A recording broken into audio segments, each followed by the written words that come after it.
Hey, what's up guys? Professor Tom. We're going to have a look at how to control someone and keep them on their back so they can't put you back in guard from side control and other dominant positions. Let's check it out. Hey guys, how to control someone. I've got a guy with me today. We're going to have a look at how to pin someone on their back, how to control them so they don't escape the side control or side mount positions, how to move to the front, how to avoid their legs, and just looking at some basic control principles that you can apply to all of your jiu-jitsu positions. So if I've got a guy lying down here, the first sort of presumption we make is that I've passed the man's guard. All right, so I've got past his legs somehow. Once I'm in a side control position, past his legs, obviously we've got plenty of videos on how to do that. We need to look at controlling someone. So the first thing is weight, and most of you are already doing that. But to be simple, we want chest to chest. I don't want to be too far over him. Chest to chest. And we want to make sure we're not weighting anything, just a little bit of weight off our toes, okay? So that's the first element of control. We're looking to pin someone, we want to apply all of our weight. So if you weigh 200 pounds, you put 200 pounds on your partner. 150, 250, doesn't matter, you put that through. Now, after that, unfortunately, weight is not enough, okay?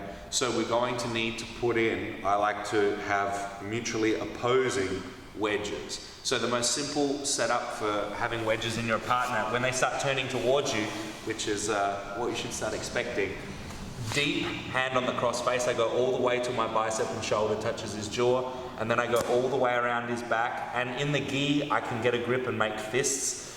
Although do realize that this will injure people if they are not used to having fists underneath their back with hundreds of pounds of pressure through them. So a nicer way when you're in training is just put hand on top of hand. So I go deep hand for the crossface, deep hand on the underhook, and now I put him back flat. Now I get my feet off the mat. Now I've got two more elements of control to talk about. First is pushing with my toes. This crushes him, okay? The last one is I pull with my elbows, okay? And here I have a really good position. However, that's how I get pressure. What does he want? Well, other than rolling me, which he can try to do if my balance is off, he's trying to get his legs back into play. So as Guy brings his legs back into play, it's going to be hard for me to stop. So the first thing we're going to look at is how to prevent it. So it's very important to realize that side control starts at the knee, not necessarily at the hip, but at the knee. And we're going to try to make sure we control that hip. Okay, so how can we control the hip? Well, we can do it in several ways, and ultimately you need all these skills because grappling is this three-dimensional challenge. I can keep weight through my hip. So you'll see that I've tilted my belt buckle to face Guy, which lowers my weight and puts my hip bone on his hip bone. Okay, this is a really good way to control his hip. You'll notice my left elbow on this side is opposing my hip, so he's getting a horizontal squeeze on his hip. This makes it hard for him to move, rotate his hip, and also, of course, bring his legs in. Because what does he want to do? He wants to move away from me and bring that knee through. And now you can start jacking me up from his guard. So I can lean on the hip. However, I can also bring my knee in. So I can also bring my knee in here. So my left knee comes in close to the hip. This has advantages and disadvantages, okay? Ultimately, it's a good block, but it needs to be backed up by your elbow here. So you drive the knee in with pressure. You can't just sit here. The knee isn't enough. I need to drive off and oppose that pressure with my elbow, okay? This is gonna form a real good control. But you'll notice when I do that, my body is not perpendicular. It's really almost like a diagonal control. So there are some different ways that we can look at controlling side control.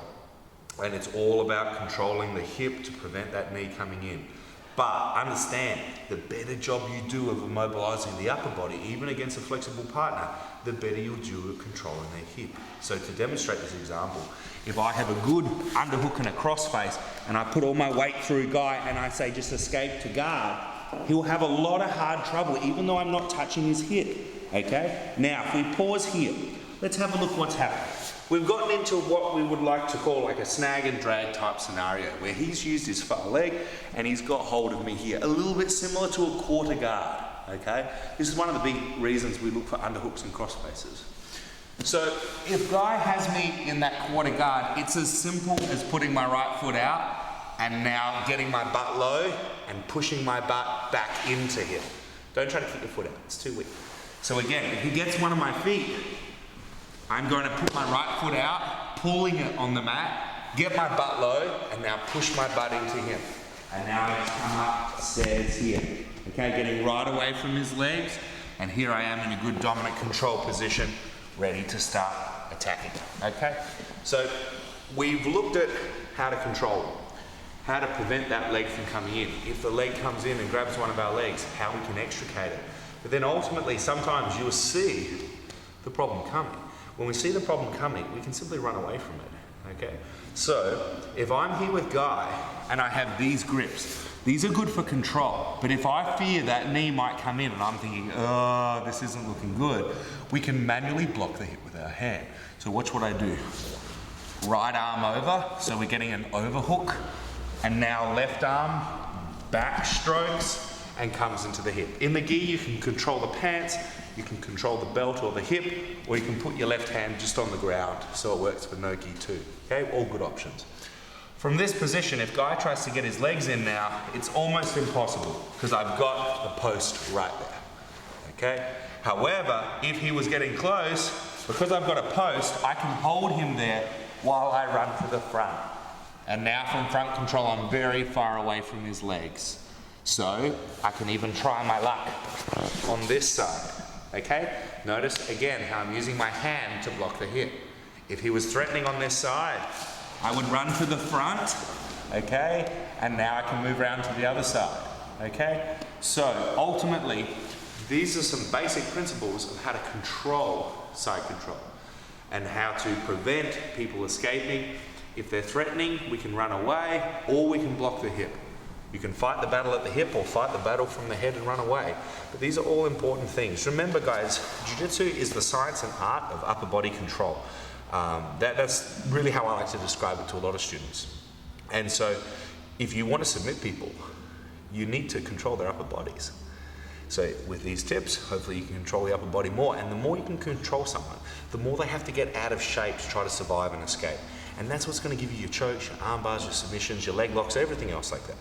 Okay, so there you go guys, some basic side control, pressure, and maintaining the position 101. Have fun, I'm Professor Tom, I'll see you next time.